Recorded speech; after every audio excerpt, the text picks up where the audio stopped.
Welcome to ஆசான் easy Hindi channel. ஆசான் easy Hindi சேனலுடைய ஆன்மீக பயணத்தில் அனைவரையும் வரவேற்கின்றேன். இந்த ஆன்மீக பயணத்தில் ஏற்கனவே கூறியது போல கம்பராமாயணத்தில் நம் வாழ்க்கைக்கு தேவையான சில சார அம்சங்கள் உள்ளன என்று கூறினோம் இல்லையா?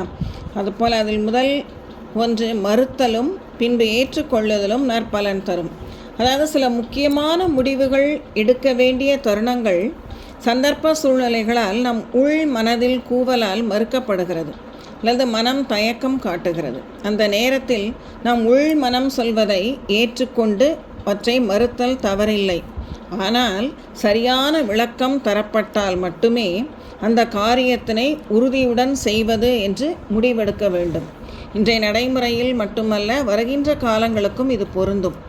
அவ்வாறு நல்ல ஒரு வேலையை செய்வதற்கு, ஒரு முடிவை எடுப்பதற்கு சரியான விளக்கம் தரப்பட்டால் மட்டுமே அந்த முடிவை நாம் தெளிவாக எடுக்க வேண்டும். இதில் ராமபிரான் வந்திருப்பவள் அரக்கி, அதாவது தாடகை, அவளை வதம் செய்ய வேண்டும் என்று விஸ்வாமித்ர முனிவர் கூறுகிறார். ஆனால் ராமன் அவள் எச்சகுல பெண் என்று நினைக்கிறான். அவள் பெண் மட்டுமல்லாது அவளை கொல்லுவது தகாது என்று முடிவெடுக்கிறான்.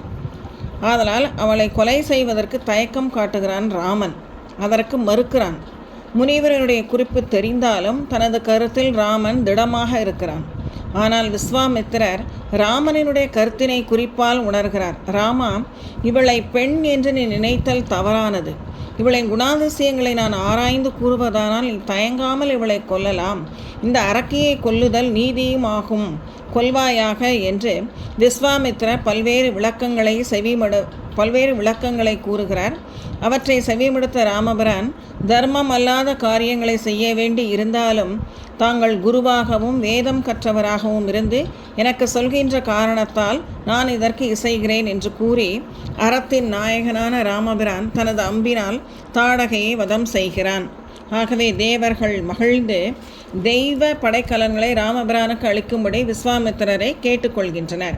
விஸ்வாமித்திரரும் ராமபிரானுக்கு தெய்வீக படைக்கலன்களை மகிழ்வுடன் அளிக்க அப்படைக்கலன்களும் மகிழ்வாக ராமனை சென்றடைந்தன என்று கம்பன் அழகாக கூறுகிறார். ஆகவே மறுக்கப்படுகின்ற ஒன்று உள் மனதின் ஒப்புதலுக்கு பின்பு மிக நல்ல பலனையே தருகின்றது என்பதற்கான சான்றை இங்கே பார்க்கலாம். அதே போலதான் சுவாமி விவேகானந்தர் முதலில் ராமகிருஷ்ண பரமஹம்சரை தனது குருவாக ஏற்றுக்கொள்ள மறுத்து பின்னர் அவரை பற்றிய விளக்கங்களை தனக்குள் உணர்ந்த பின்னர் சர்வ காரணங்களும் காரியங்களுமாக ஸ்ரீ ராமகிருஷ்ண பரமஹம்சரை தன்னுள் இருத்தி கொண்டார்.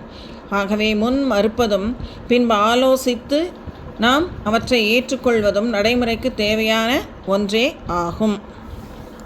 எந்த ஒரு முடிவை எடுப்பதற்கு முன்பு நம் மனம் மறுத்தாலும் கூட அவற்றுக்கு சரியான விளக்கம் தரப்பட்டால் பிறகு அந்த முடிவை நாம் தயங்காமல் எடுக்கலாம்.